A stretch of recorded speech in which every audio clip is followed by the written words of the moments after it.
Digamos que finalmente estás empezando el negocio que has estado pensando.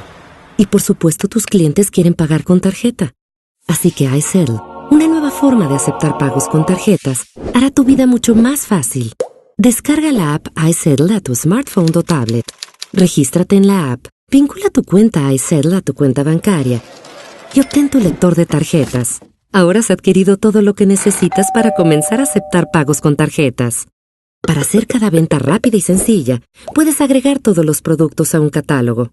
Así que cuando tu primer cliente aparezca, tienes el inventario completo a la mano. Escoge un producto y deja que el cliente firme en la pantalla. Después puedes imprimir el recibo o enviarlo a tu cliente por correo electrónico. Y así, completaste tu primera venta. Entre más clientes visiten tu tienda, iSettle te ayuda a mantener un registro de todas tus ventas y productos. Así que no hay razón para esperar.